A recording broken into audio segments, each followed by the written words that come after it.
ان الحمد للہ نحمده ونصلی علی رسولہ الکریم اما بعد فاعوذ باللہ السمیع العلیم من الشیطان الرجیم من ہمزہ ونفخہ ونفثہ بسم اللہ الرحمن الرحیم والذی جاء بالصدق وصدق بہ اولئک هم المتقون۔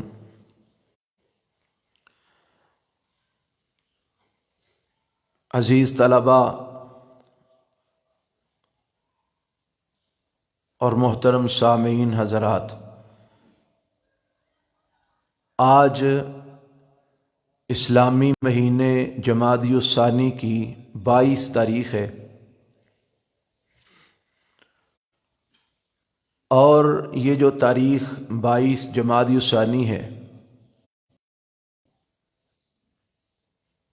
یہ تاریخ اس اعتبار سے بڑی اہم ہے کہ اس تاریخ کو خلیفہ اول، خلیفہ بلا فصل، سسر 22 جمادی الثانی کو سیدنا ابو بکر صدیق رضی اللہ تعالی عنہ نے وفات پائی۔ تو آج اس حوالے سے تھوڑی سی بات ہم کریں گے، اور اس کا مقصد کوئی دن منانا نہیں ہے، صرف اور صرف آپ کو اس بات سے آگاہ کرنا ہے کہ ہم مسلمانوں کو، ہمارے طلباء کو، ہمارے عوام کو اس بات کا علم ہو کہ ہمارے جو سب سے پہلے کو بھی اجاگر کیا جائے کہ آج ہم اس دور سے گزر رہے ہیں کہ جس دور میں صحابہ اکرام رضوان اللہ علیہ مجمعین کی ہستیوں کو، عظیم ہستیوں کو سرعام تنقید کا نشانہ بنایا جاتا ہے اور ان کو برا بھلا کہا جاتا ہے۔ تو جس دور میں صحابہ اکرام رضوان اللہ علیہ مجمعین کو برا بھلا کہا کا نشانہ بنایا جائے، ان حالات میں یہ ہمارا فرض ہے کہ ہم صحابہ اکرام رضوان اللہ علیہ مجمعین کا دفاع بھی کریں اور ان کی عظمت اور شان کو اجاگر بھی کریں۔ شان کو اجاگر بھی کیا ہے قرآن کے اندر۔ جہاں تک دفاع کی بات ہے کہ اللہ نے اپنے نبی کے صحابہ کا دفاع کیا ہے، قرآن مجید کے پہلے پارے میں ہے کہ منافقین نے صحابہ اکرام رضوان اللہ علیہ مجمعین کے حوالے سے کہا کہ یہ تو بے وقوف ہیں۔ اللہ باللہ، صحابہ اکرام کو منافقوں نے بے وقوف کہا۔ کس اعتبار سے؟ کہ انہوں نے ایک انسان، ایک نبی کہلوانے والے کے پیچھے لگ کے سب کو چھوڑ دیا، گھر بار وطن علاقہ، خوف ہیں لیکن بیچاروں کو علم نہیں ہے۔ اللہ تعالیٰ نے اپنے نبی کے صحابہ کا دفاع بھی کیا اور ان کی عظمت کو بھی بیان کیا، اور عظمت کو بیان کرنے کے لیے قرآن مجید بھرا پڑا ہے صحابہ اکرام کی عظمت کو بیان کرنے کے لیے۔ تو یہاں پر زیادہ باتیں نہیں ہو سکتی، مختصر سا آپ کو آگاہی کے طور پہ یہ بات آج آپ کے سامنے بیان کی جا رہی ہے۔ سیدنا ابو بکر صدیق رضی اللہ تعالی عنہ یہ صلی اللہ علیہ وسلم کے وہ صحابی ہیں جنہوں نے سب سے پہلے جناب محمد الرسول اللہ صلی اللہ علیہ وسلم کا کلمہ پڑھا اور آپ کو نبی اور رسول مانا اور آپ پر ایمان لائے۔ حضرت ابو بکر صدیق رضی اللہ تعالی عنہ ہے۔ اور یہ جو میں نے آیت پڑھی ہے آپ کے سامنے، جس آیت کا ایک ٹکڑا پڑھا ہے، والذی جاء بالصدق وصدق بہ، فرمایا وہ شخص جو اس سچائی کو، سچائی سے مراد دین اسلام، قرآن، نبی علیہ الصلوۃ والسلام کی رسالت جو اس سچائی کو لے کے آیا، اور لانے والے کون ہیں؟ جناب محمد الرسول اللہ صلی اللہ علیہ وسلم۔ وصدق بہ، اور جس نے اس کی تصدیق کی۔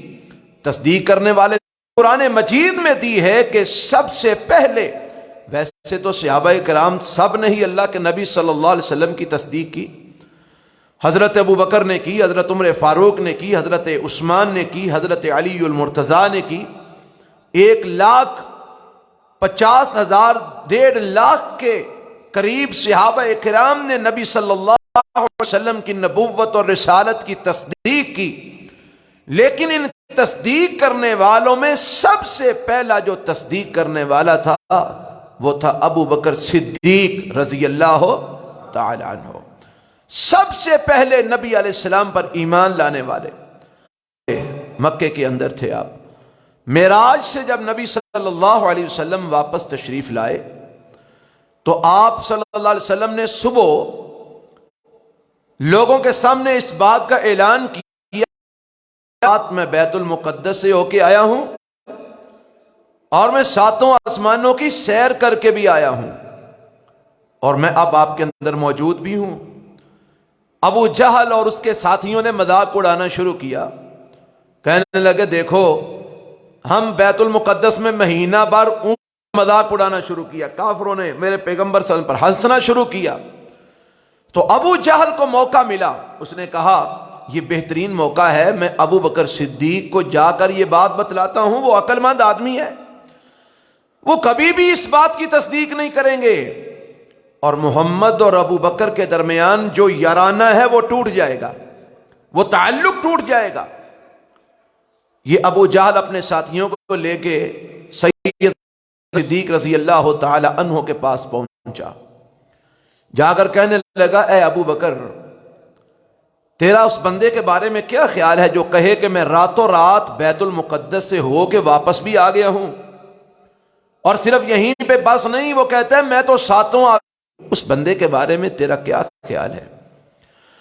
حضرت ابو بکر رضی اللہ تعالی عنہ نے کمال کی، اللہ تعالیٰ نے ان کو جو ہے نا وہ عقل عطا فرمائی تھی، سمجھ عطا فرمائی تھی، دانائی عطا فرمائی تھی، فوراً انکار نہیں کیا۔ کہنے لگے ابو جہل یہ بتاؤ کہ یہ بات کہی کس نے ہے؟ کس نے یہ بات کہی ہے کہ میں راتوں رات بیت المقدس سے ہو کے آ گیا ہوں؟ اس نے بڑے فخر سے کہا، اس بات کی امید رکھتے ہوئے کہ ابو بکر ابھی انکار کر دے گا کہ ایسا ہو ہی نہیں سکتا، کہنے لگا یہ تمہارے یار محمد نے کہی ہے صلی اللہ علیہ وسلم۔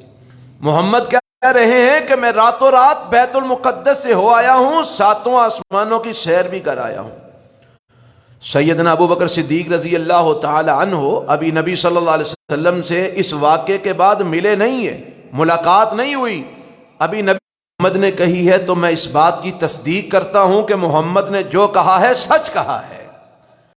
اور یہ تو بیت المقدس کی بات کرتے ہو تم، میں تو اس سے بھی بڑی بات کی تصدیق کر چکا ہوں کہ محمد کے پاس آسمان سے فرشتے آتے ہیں، رب کا پیغام لے کے آتے ہیں۔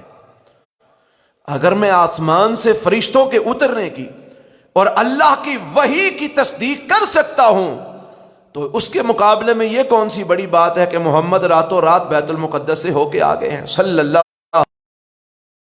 بعض علماء نے لکھا ہے کہ اسی وجہ سے سیدنا ابو بکر کا یہ لقب پڑا صدیق، کہ جس نے میرے پیغمبر علیہ الصلوۃ والسلام کی بات جب غیروں سے بھی سنی اور ان کو پتہ چلا تعالیٰ عنہ۔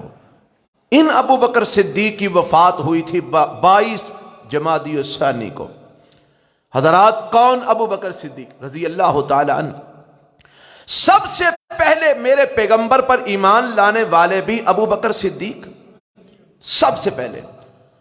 اس وقت ابھی کسی نے بھی نبی صلی اللہ علیہ وسلم کو نہیں ماننا تھا، مردوں میں سے سب سے پہلے، مردوں میں سے۔ اور بعض علماء نے تو یہ لکھا ہے کہ صرف مردوں میں سے ہی نہیں بلکہ کل انسانیت میں سے سب سے پہلے محمد الرسول اللہ پر سیدنا ابو بکر صدیق رضی اللہ تعالی عنہ۔ اور پھر اس کے بعد سب سے پہلے میرے نبی کے مشن کے اندر مار کھانے والے بھی ابو بکر صدیق ہیں رضی اللہ تعالی عنہ۔ جس وقت نبی آپ صلی اللہ علیہ وسلم کے مشن کو آگے بڑھاتے ہوئے ایک دن مکے کے اندر کھڑے ہو کے اعلان کر دیا، لا الہ الا اللہ کا اعلان کیا، لوگوں کو نبی علیہ الصلوۃ والسلام کی دعوت کی طرف بلایا، تو لوگ نبی صلی اللہ علیہ وسلم پر تو نہ ہاتھ اٹھا سکے، لیکن سیدنا ابو بکر صدیق رضی اللہ تعالیٰ عنہ کو مارنے کے لیے دوڑے، ان کو مارا، ان کو پیٹا اور اتنا زخمی کر دیا مار مار کے کہ حضرت ابو بکر رضی اللہ تعالیٰ عنہ بے ہوش ہو گئے۔ ان کے قبیلے والوں نے ان کو اٹھا کے گھر میں لے آئے اور اعلان کر دیا کہ اگر ہو گیا، لوگوں نے ان کو بڑا مارا ہے، اور مار کیوں پڑی؟ نبی صلی اللہ علیہ وسلم کی دعوت کو آگے پھیلانے پر، آپ صلی اللہ علیہ وسلم کی دعوت آگے لوگوں تک پہنچانے پر حضرت ابو بکر صدیق کو مکے والوں نے مارا۔ اعلان کر دیا ان کے قبیلے والوں نے، اگر ابو بکر کو کچھ ہو گیا تو ہم اس کا بدلہ لیں گے، ہم جنگ کریں گے ان لوگوں کے خلاف جنہوں نے ابو بکر پہ ہاتھ اٹھایا ہے۔ جس وقت حضرت ابو بکر رضی اللہ تعالیٰ عنہ کو لے گئے گھر میں، بستر پہ لٹا دیا، بے ہوش ہے، سارے قبیلے والے ارد گرد کھڑے ہیں، انتظار میں ہیں، ہوش آتا ہے کہ نہیں آتا، اور اعلان ابو بکر کو کچھ ہو گیا تو ہم اس کا بدلہ لیں گے۔ کچھ وقت گزرا، سیدنا ابو بکر صدیق رضی اللہ تعالی عنہ کو ہوش آ گیا، اور جب یہ مار پڑی تھی تو اس وقت نبی صلی اللہ علیہ وسلم بھی وہیں پہ موجود تھے۔ آپ صلی اللہ علیہ وسلم کی صلی اللہ علیہ وسلم، مجھے اتنی چوٹیں آئی ہیں، محمد کا کیا حال ہے؟ ان کو تو کوئی نقصان نہیں پہنچا، ان کو تو کوئی تکلیف نہیں آئی۔ تو جس وقت قبیلے والوں نے جب یہ دیکھا کہ جس کی وجہ سے محمد ابو بکر نے اتنی مار کھائی ہے، جب اس کو ہوش آیا ہے تو پھر بھی اسی کا نام لے رہے ہیں، وہ بد دل سے ہو کے نا وہاں سے ایک ایک کر کے چلے گئے کہ چھوڑو اس کو، یہ جس مار کھا کے آیا ہے اسی کا نام اب بھی ہوش میں آنے کے بعد لے رہا ہے۔ ماں نے دودھ کا پیالہ لیا، آگے بڑھی، کہنے لگی ابو بکر یہ گرم گرم دودھ ہے، اس کو پی لو، کوئی جسم میں توانائی آ جائے، کوئی یہ جو زخم لگے ہیں کوئی تھوڑا سا ان کو آرام سکون پہنچ جائے۔ کا علم نہیں ہوگا میں کوئی چیز اپنے حلق سے نیچے نہیں اتاروں گا۔ وہاں پر ایک عورت تھی جو کہ مسلمان ہو چکی تھی، لیکن ابھی اس نے اسلام کا اظہار نہیں کیا تھا، اور سیدنا ابو بکر صدیق رضی اللہ تعالی عنہ اس کو جانتے تھے کہ یہ مسلمان ہے۔ وہ قریب ہوئی تو اس سے پوچھا کہ بتاؤ محمد کا کیا حال ہے؟ اس نے لوگوں کی طرف اشارہ کیا کہ لوگ موجود ہیں، اگر میں نے بات کی تو لوگوں کو میرے ایمان کا بھی پتہ چل جائے گا۔ تو انہوں نے کہا تو پریشان نہ ہو، ان کی فکر نہ کر، مجھے بتا کہ محمد کا کیا حال ہے صلی اللہ علیہ وسلم۔ تو ان کو بتایا کہ آپ صلی اللہ علیہ وسلم بخیریت ہیں، عافیت سے ہیں، آپ کو کوئی اور آپ بالکل محفوظ ہیں۔ اللہ کا شکر ادا کیا، تو پھر کہا کہ مجھے محمد کے پاس لے چلو صلی اللہ علیہ وسلم۔ آپ صلی اللہ علیہ وسلم کے پاس حضرت ابو بکر صدیق رضی اللہ تعالی عنہ کو دو آدمیوں، آپ کی تصدیق کرنے والے بھی ابو بکر، اور سب سے پہلے آپ کی دعوت اور آپ کے مشن کے اور آپ کی حفاظت کرتے ہوئے مار کھانے والے بھی ابو بکر صدیق رضی اللہ تعالی عنہ۔ یہ آپ لوگوں کو ہم اس لیے بات بتا رہے ہیں کہ آپ کو اپنے ہیروز کا علم ہو کہ ہمارے اسلام کے ہیرو کون ہیں، ہمارے اسلاف کون تھے، صحابہ کرام کون تھے، نبی پاک کے یار کون تھے۔ آپ کو علم ہونا چاہیے، کہیں ایسا نہ ہو کہ لوگ آپ کو غلط باتیں بتا بتا کے آپ کا ایمان خراب کر، اعتقاد خراب کر دیں۔ اس لیے ہماری ذمہ داری ہے کہ ہم آپ تک صحیح بات کو ضرور پہنچائیں، آپ کو آگاہ کریں۔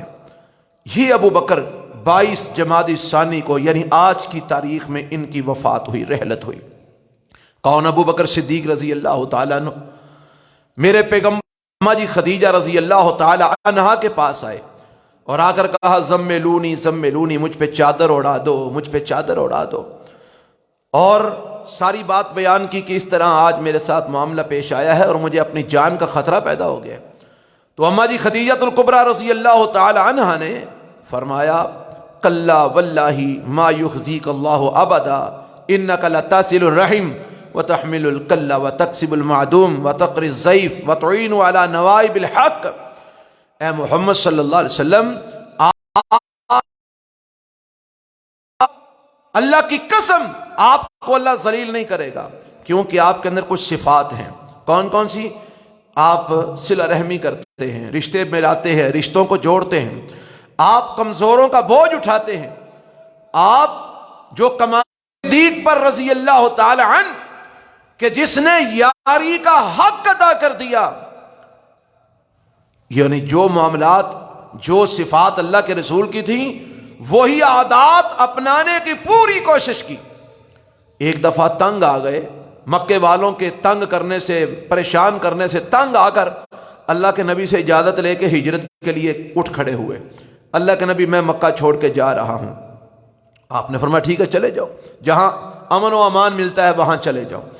حضرت ابو بکر رضی اللہ تعالیٰ عنہ نکلے، مکے کی سرحد پہ پہنچے نا، تو ان کو ایک مکے کا سردار تھا ابن الدغنہ، وہ ملا راستے کے اندر، کہنے لگا ابو بکر کے والوں نے، تیرے شہر والوں نے بڑا ستایا ہے، تو میں نے سوچا کہ میں یہاں سے ہجرت کر کے چلا جاؤں، کیونکہ میں اپنے نبی کو بھی نہیں چھوڑ سکتا، اپنے دین کو بھی نہیں چھوڑ سکتا، تو میں علاقہ چھوڑ کے چلا جاتا ہوں۔ ابن الدغنہ نے آگے سے جواب دیا، اس نے کہا ابو بکر تو ناداروں کو کما کے کھلانے والا ہے، تو مہمانوں کی میزبانیاں کرنے والا ہے، تو حق والوں کا ساتھ دینے والا ہے، تیرے جیسے بندے کو اگر مکے سے ہم نے جانے دیا تو پھر مکے میں باقی بچے گا کیا؟ تیرے جیسے بندے کو علاقہ نہیں چھوڑنا چاہیے، تم واپس چلو، میں اپنی امان میں تمہیں واپس لے کے چلتا ہوں۔ بتانے کا مقصد کیا ہے؟ وہی صفات جو رسول اللہ صلی اللہ علیہ وسلم کی تھی، وہی عادات سیدنا ابو بکر صدیق نے اپنائی ہے، یاری کا حق ادا کیا ہے۔ ہماری طرح نہیں کہ منہ سے صدقے یا رسول اللہ، قربان یا رسول اللہ، اور عمل ایک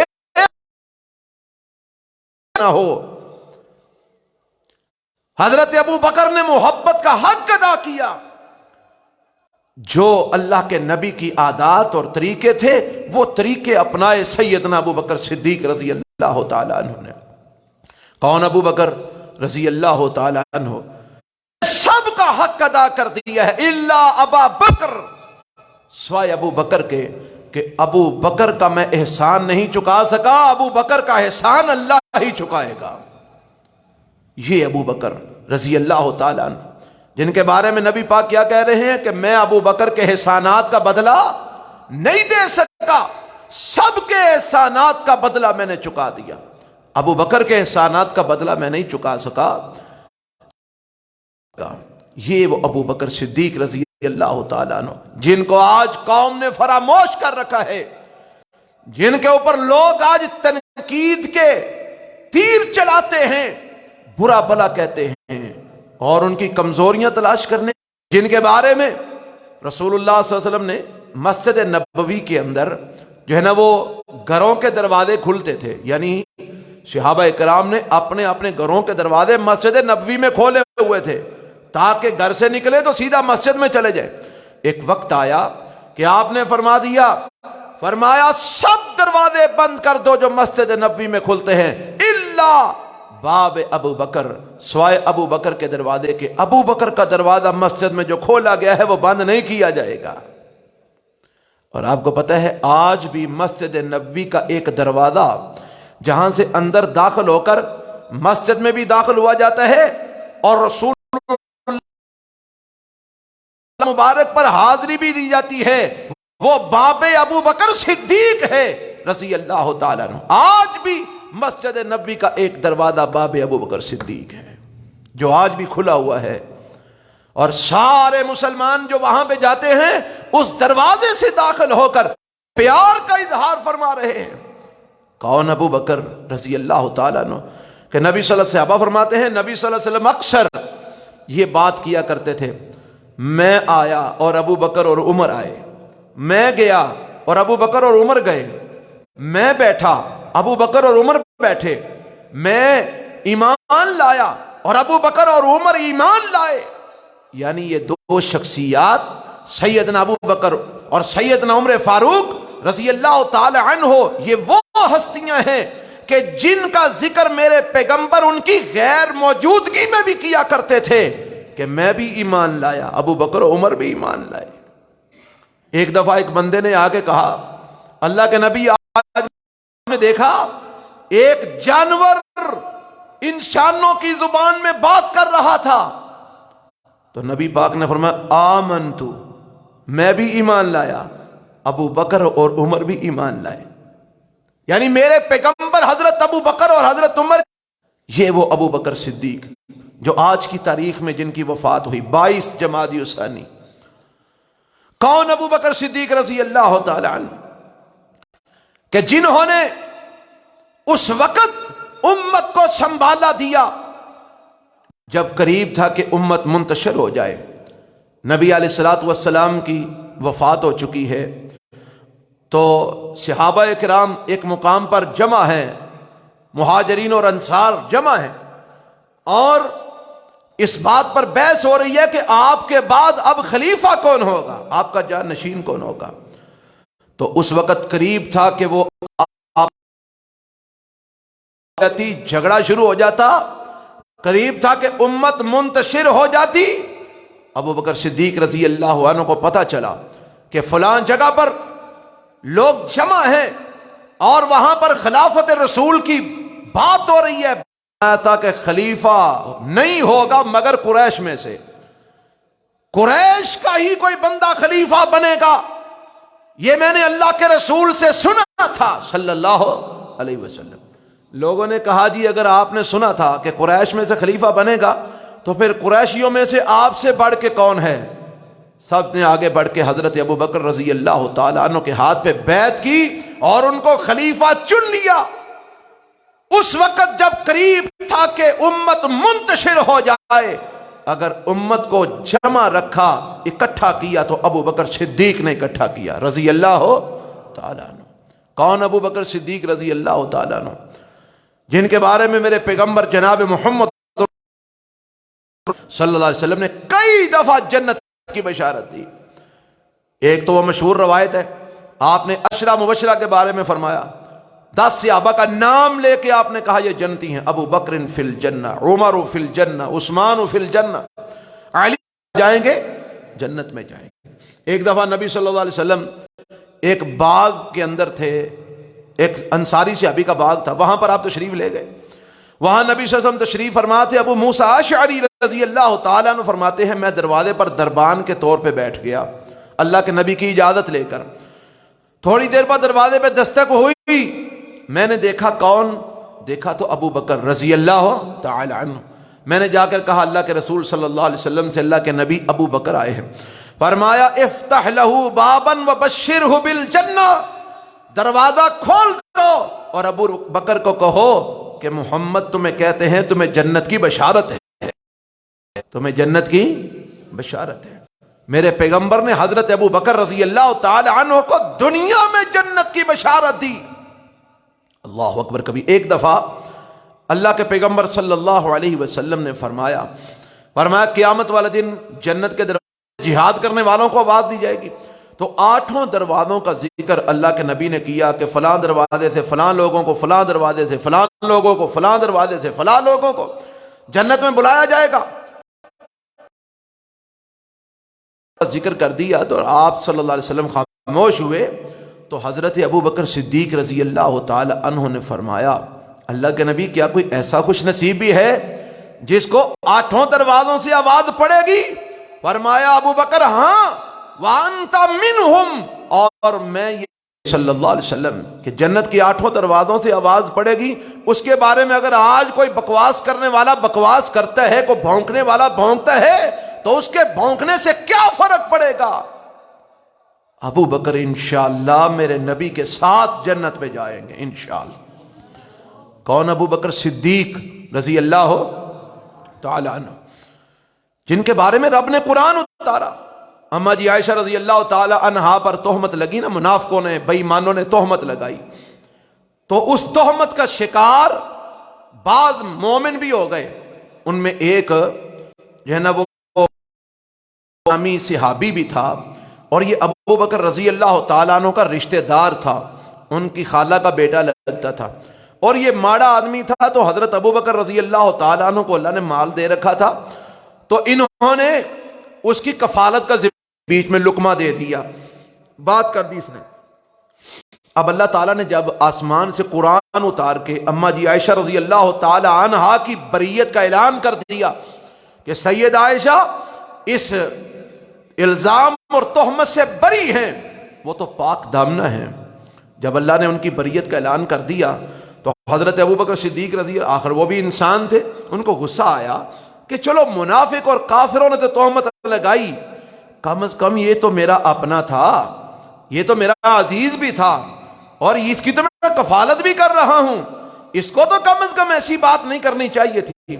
اعلان کر دیا کہ میں آج کے بعد اس کو دوں گا، میں آج کے بعد اس کو کچھ نہیں دوں گا، اس نے میری بیٹی پر تہمت لگائی ہے۔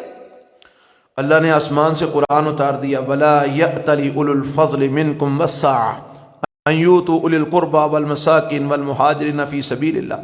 آگے جا کے فرمایا الا تحبون ان، کیا وہ پسند نہیں کرتے ان یغفر اللہ لکم، کہ اللہ انہیں معاف فرما دے۔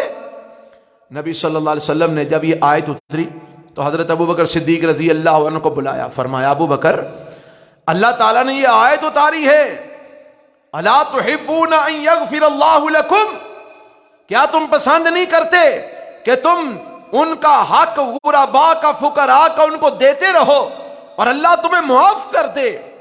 حضرت ابو بکر رضی اللہ عنہ کی آنکھوں میں آنسو آ گئے، رونے لگے، اور روتے روتے فرمایا نحب ان یغفر اللہ لنا، اللہ کے نبی ہم پسند کرتے ہیں کہ اللہ ہمیں معاف کر دے۔ آپ گواہ رہی اللہ کے نبی، میں اپنی قسم توڑتا ہوں، میں قسم کا کفارہ دوں گا اور مستہ کا خرچہ پہلے سے بھی زیادہ دیا کروں گا۔ یہ تھے ابو اللہ تعالیٰ جنہوں نے اپنے رشتوں کو، اپنی بیٹی کے معاملات کو سامنے نہیں رکھا، اللہ کی محبت کو سامنے رکھا کہ اللہ ہم سے کس طرح محبت کرے گا، اللہ ہمیں کس طرح معاف کرے گا۔ اس کو بھی دیا جس نے بیٹی پر، تو اللہ عنہ فرماتے ہیں میں نے سوچا آج میرے پاس بڑا مال ہے، آج میں ابو بکر سے آگے بڑھ جاؤں گا، زیادہ مال دوں گا۔ تو حضرت عمر فرماتے ہیں میں مال لے کے نا اللہ کے نبی کے پاس پہنچا، اللہ کے نبی کے سامنے میں نے گنڈری رکھی، آپ نے فرمایا عمر کتنا لے کے آئے ہو اور گھر میں کتنا چھوڑ کے آئے ہو؟ کہا اللہ کے نبی آدھا مال لے آیا ہوں اور آدھا گھر میں چھوڑ آیا ہوں گھر والوں کے لیے۔ تو دل میں یہی خیال تھا کہ آج میں ابو بکر سے آگے نکل جاؤں گا، آدھا مال، گھر کا آدھا مال میں لے آیا ہوں اللہ کی راہ کے لیے۔ تھوڑی دیر گزری تو ابو بکر صدیق رضی اللہ عنہ بھی آئے، انہوں نے بھی آ کے اللہ کے نبی کے سامنے رکھا، تو اللہ کے پیغمبر صلی اللہ علیہ وسلم نے فرمایا اے ابو بکر لے کے کیا آئے ہو، گھر میں کیا چھوڑ کے آئے ہو؟ کہا اللہ کے نبی جو کچھ تھا سب لے آیا ہوں، گھر میں اللہ اور اس کے رسول کی محبت چھوڑ آیا ہوں، بدلہ اللہ چکائے گا۔ یہ وہ ابو بکر صدیق رضی اللہ تعالی عنہ جن کی وفات 22 جمادی الثانی کو ہوئی، اور اللہ کے نبی کے ساتھ تعلق کیسا ہے دیکھیے ذرا۔ اللہ کے پیغمبر علیہ السلام کی وفات کے 2 سال بعد حضرت ابو بکر رضی اللہ تعالیٰ عنہ کی وفات ہوئی۔ کتنے سال بعد؟ 2 سال بعد۔ جس دن نبی صلی اللہ علیہ وسلم فوت ہوئے سوموار کا دن تھا، جس دن ابو بکر رضی اللہ عنہ فوت ہوئے اس دن بھی سوموار کا دن تھا۔ جب نبی پاک فوت ہوئے تھے تو آپ کی عمر تقریباً 63 سال تھی۔ جب ابو بکر رضی اللہ عنہ فوت ہوئے تو اس وقت ان کی بھی عمر تقریباً 63 سال تھی۔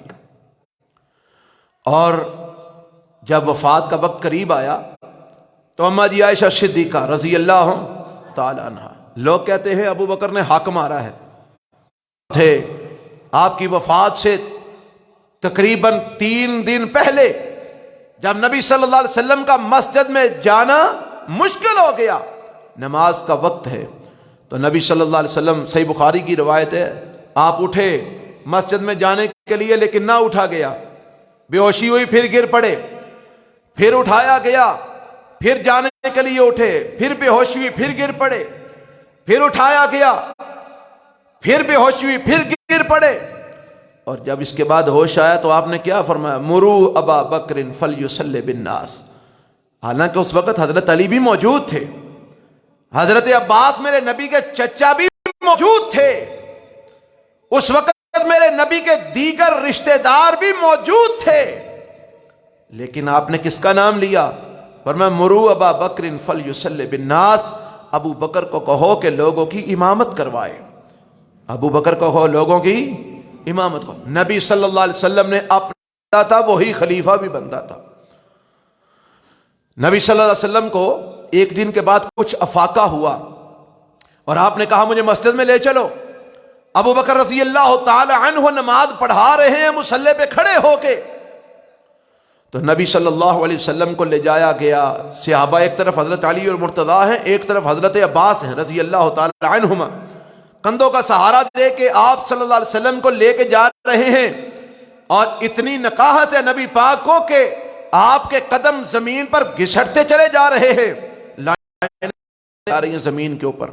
اس حالت میں آپ کو مسجد میں لے جایا گیا۔ سیدنا ابو بکر رضی اللہ تعالی عنہ نے جب محسوس کیا کہ نبی پاک تشریف لے آئے ہیں تو وہ پیچھے ہٹنے لگے، تو میرے پیغمبر علیہ الصلوۃ والسلام نے فرمایا ابو بکر یہیں پہ ٹھہرو، پیچھے نہیں جانا، اور نبی پاک کو ساتھ بٹھا، اور پھر نبی پاک علیہ الصلوۃ والسلام حضرت ابو بکر کو امامت کرواتے ہوئے دیکھ کے خوش ہو رہے ہیں، اور آپ فرماتے ہیں یا اب اللہ والمومنون، یہ جو ابو بکر کو میں نے کھڑا کر دیا نا مصلی پہ، یہ بڑا اچھا فیصلہ ہوا ہے کہ اللہ اور مومن ابو بکر کے علاوہ کسی کو مصلی امامت پہ پسند نہیں کرتے، سب کا، اللہ کا اور مومنوں کا اگر اتفاق ہے تو ابو بکر کی امامت پر اتفاق ہے۔ اللہ کے نبی نے خود حضرت ابو بکر رضی اللہ تعالیٰ عنہ کو اپنا جانشین بنایا، خلیفہ بنایا، امت نے چنا ان کو، اور سیدنا علی المرتضیٰ رضی اللہ تعالیٰ عنہ نے حضرت ابو بکر صدیق کے ہاتھ پر خلافت کی بیعت کی، اور حضرت ابو بکر رضی اللہ تعالیٰ عنہ کے مشیر رہے، کوئی حق نہیں مارا، کسی کا حق نہیں چھین رضی اللہ تعالیٰ عنہ نے۔ اب وفات کا وقت آیا تو اماں جی عائشہ رضی اللہ تعالیٰ عنہ جو کہ بیٹی تھی حضرت ابو بکر رضی اللہ عنہ کی، وہ پاس بیٹھی ہوئی ہیں تو رو رہی ہے، تو حضرت ابو بکر رضی اللہ تعالیٰ عنہ نے فرمایا عائشہ کیوں رو رہی ہو؟ کوئی دنیا کا مال چھوڑ کے نہیں جا رہا یا کوئی سامان وغیرہ تمہیں میں نہیں؟ کہا نہیں اس وجہ سے بھی نہیں رو رہی۔ کہا پھر کیوں رو رہی ہو؟ کہا اس لیے رو رہی ہوں آج مسلمانوں کا خلیفہ، جانشین رسول اور نبی صلی اللہ علیہ وسلم کا پیارا صحابی دنیا سے جا رہا ہے، تو گھر میں 2 چادریں بھی میسر نہیں ہیں کہ جن سے آپ کو کفن دیا جا سکے، گھر میں 2 چادریں بھی میسر نہیں کہ جن سے آپ کو کفن دیا جا سکے، اس لیے رو رہی ہوں کہ آپ فوت ہو جائیں گے تو کفن آپ کو کہاں سے دیا جائے گا؟ اللہ اکبر۔ اب یہ ابو بکر جن کے گھر میں 2 چادریں کفن کی موجود نہیں، اس نے کون سا باغ کھانا تھا؟ کون سی خلافت کا حق مارا؟ خلافت کا حق تو تبھی مارا جاتا ہے جب مال لوٹنا ہو۔ یہ آج کل کے لٹیرے جو حکومتیں چھین رہے ہیں ایک دوسرے سے، اس لیے چھین رہے ہیں کہ ہمیں مال ملے، خدمت انسانی کا تو کوئی تصور نہیں ہے۔ لیکن وہاں پر ہفتہ گزرا تو ہفتے بعد کھانا کھانے بیٹھے تو بیوی نے حلوہ سا تیار کر کے تو رکھ دیا کھانے میں۔ کہا یہ حلوہ کہاں سے آیا ہے؟ کہا آپ نے 1 ہفتہ پہلے اظہار کیا تھا کہ کچھ میٹھا کھانے کو دو، تو میں نے کہا تھا گھر میں کچھ نہیں ہے کھانے کو میٹھا، تو میرا خیال تھا کہ آپ کا میٹھا کھانے کو دل کر رہا ہے، تو میں نے جو آٹا بیت المال سے گھر میں آتا تھا نا ہمارے کھانے کے لیے، تو اس میں سے مٹھی مٹھی آٹا میں بچاتی رہی پورا ہفتہ، تو پورا ہفتہ یہ آٹا اکٹھا کر کے تو اس کو بازار میں بیچ کے تو میں نے یہ سامان شیرہ وغیرہ لا کر تو میں نے یہ میٹھا حلوہ سا تیار کیا ہے آپ کے کھانے کے لیے، تاکہ آپ کا جو دل میٹھا کھانے کو کر رہا تھا آپ میٹھا کھا لیں۔ صدیق رضی اللہ تعالیٰ عنہ بیت المال میں گئے تو جو خزانچی تھا نا بیت المال کا، اس کو کہا جو آٹا میرے گھر میں جاتا ہے نا اس میں سے ایک مٹھی آٹا کم کر دو، کیونکہ ایک مٹھی آٹا کم ہونے سے میرے گھر کا گزارا ہو سکتا ہے۔ یہ وہ ابو کون سا محل بنایا، کون سا بنگلہ بنایا؟ جھوٹ بولتے ہیں یہ بدبخت اور بد نصیب لوگ جو حضرت ابو بکر رضی اللہ عنہ پر یہ تہمت لگاتے ہیں، الزام تراشی کرتے ہیں، کسی کا حق نہیں کھایا۔ حضرت ابو بکر رضی اللہ تعالی عنہ وفات کا دن ہے، کہا گھر میں 2 چادریں بھی نہیں ہیں کہ جن سے آپ کو کفن دیا جا سکے۔ کہا یہ جو 2 چادریں میرے جسم پہ ہیں نا، انہی کو اتار کے دھو کے انہی میں کفن دے دینا۔ تو اماں جی عائشہ رضی اللہ تعالیٰ عنہ روتے ہوئے فرماتی ہیں کہ اے خلیفۃ المسلمین، مسلمانوں کا خلیفہ دنیا سے جا رہا ہو تو اس کو 2 چادریں بھی نہیں میسر نہ آئیں، پرانی چادروں کو دھو کے کفن دیا جائے، یہ کیوں؟ فرمایا کہ نئی چادروں کی ضرورت کسی زندہ انسان کو ہے، وہاں پر ہوں گے، وہاں پر تو اعمال سے حل ہوں گے۔ اگر میرے اعمال ٹھیک ہوئے تو یہ پرانی چادریں بھی مجھے جنت میں جانے سے نہیں روکیں گی، اور اگر میرے اعمال ٹھیک نہ ہوئے تو نئی چادریں بھی مجھے جنت میں نہیں لے جا سکیں گی۔ یہ تھے وہ کس دن فوت ہوئے تھے؟ 22 جمادی ثانی، دن کون سا تھا؟ سوموار کا۔ عمر کتنی تھی ان کی اس وقت؟ تقریباً 63 سال۔ اور ان کو وفات کے بعد سیدنا محمد رسول اللہ صلی اللہ علیہ وسلم کے ساتھ آپ کے پہلو میں دفن کیا گیا، اور آج بھی ان کی قبر وہاں پر ہے، اور انشاءاللہ قیامت والے دن وہیں سے میرے پیغمبر کے ساتھ اٹھیں گے اور حوض کوثر پر بھی میرے نبی کے ساتھ ہوں گے، اور انشاءاللہ جنت میں بھی میرے نبی کے ساتھ جائیں گے۔ حضرت ابو بکر صدیق رضی اللہ تعالیٰ عنہ، جن کے بارے میں وہ پنجابی کا ایک شاعر ہے، وہ کہتا ہے ابو بکر کون؟ ابو بکر رضی اللہ ہو، ہر چمن چمن ہر عثمان علی، ایک میرے نبی دا ہم